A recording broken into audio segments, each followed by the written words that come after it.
안녕하세요. 보육플러스의 변미희 교수입니다. 어린이집 아동학대 제로 프로젝트를 시작하겠습니다. 이번 시간에는 보육교사가 부적절한 방법으로 훈육하여서 정서적 학대와 방임으로 처벌받은 판례를 말씀드리도록 하겠습니다. 2020년 4월에 선고되었고 발생한 지역은 경기도입니다. 학대 행위자는 보육교사였고 원장님은 관리감독을 소홀히 했다는 이유로 처벌을 받았습니다. 피해 아동은 만 2세이고 학대 일시는 하루 일과 중에 나타났으며 장소는 보육실이었습니다. 보육교사의 학대 행위에 대해서 구체적으로 말씀드리겠습니다. 먼저 영아 2명이 말을 듣지 않는다는 이유로 머리 위로 손을 들고 있게 했습니다. 그리고 낮잠 시간에 교사가 자신의 다리에 영아를 끼우고 잠을 재웠습니다. 또 보육실에서 배변 훈련 자변기를 활용하였는데요. 이 배변 훈련 자변기에 그 위생 상태를 확인하지 않아서 좀 더러운 상태로 계속해서 아이들이 이제 자변기를 활용하게 되었다고 합니다.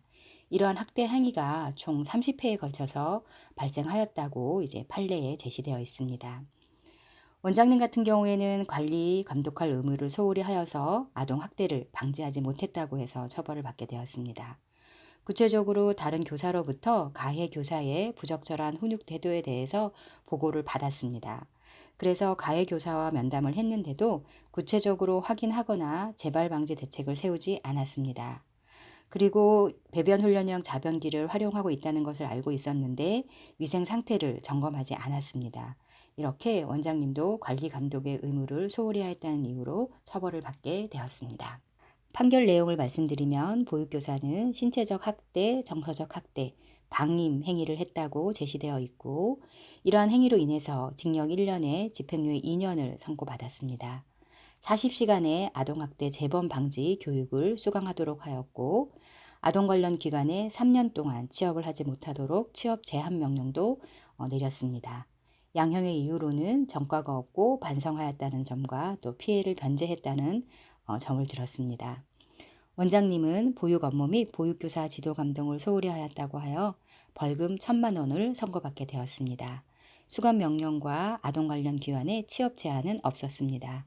직접적으로 학대 행위를 하지 않았기 때문에 이제 수감 명령이나 아동 관련 취업 제한은 받지 않은 거죠. 그리고 양형의 이유로는 전과가 없다는 점과 반성하고 있다는 점을 들었습니다. 본 판례는 보육교사가 부적절한 방법으로 훈육한 것이 정서적 학대로 판정받은 사례입니다. 그래서 바람직한 보육 방법에서는 타임아웃 훈육 방법에 대해서 말씀드리려고 합니다. 보육교사는 안전과 도덕적 범위를 벗어나지 않는다면 영유아의 행동을 최대한 허용해 주는 것이 바람직합니다. 영유아에게 허용할 수 있는 범위를 정확하게 알려주고 최대한 수용하며 선택권과 자율성을 주는 것이 바람직합니다. 반면에 보육교사는 영유아가 바람직하지 못한 행동을 계속할 때는 타임아웃 방법으로 훈육을 할 수 있습니다. 바람직하지 못한 행동은 때리거나 꼬집거나 욕하기와 같이 친구들을 괴롭히거나 장난감을 던지거나 부수는 행위 같은 것이라고 할 수 있습니다. 타임아웃은 영유아가 바람직하지 않은 행동을 할 때 영유아의 행동을 중단시키고 조용한 장소로 격리해서 자신의 행동을 돌이켜보고 반성하게 하는 훈육 방법입니다.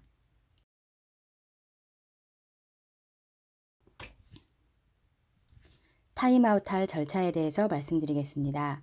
먼저 영유아에게 타임아웃에 대해서 설명할 필요가 있습니다. 타임아웃할 바람직하지 못한 행동 한두 가지를 정하고 타임아웃할 공간이 어디인지 알려줍니다. 그 공간에는 의자가 있는 곳이 좋습니다. 타임아웃은 그곳에서 아이가 반성을 해야 되기 때문에 너무 무섭거나 재미있는 곳은 피하고 지루하고 좀 따분한 곳이 좋습니다. 두 번째로 대상 행동이 나타나면 즉시 타임아웃 장소로 영유아를 보내야 합니다.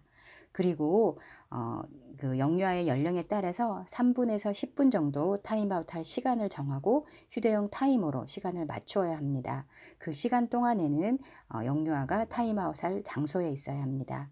휴대용 타이머로 시간을 맞추는 것은 굉장히 중요합니다. 교사가 깜빡 잊을 수가 있거든요. 그러면 시간이 너무 길어지면 아이에게는 굉장히 심리적으로 힘든 시간이 될 수 있으니까 꼭 시간을 맞추는 것이 필요합니다.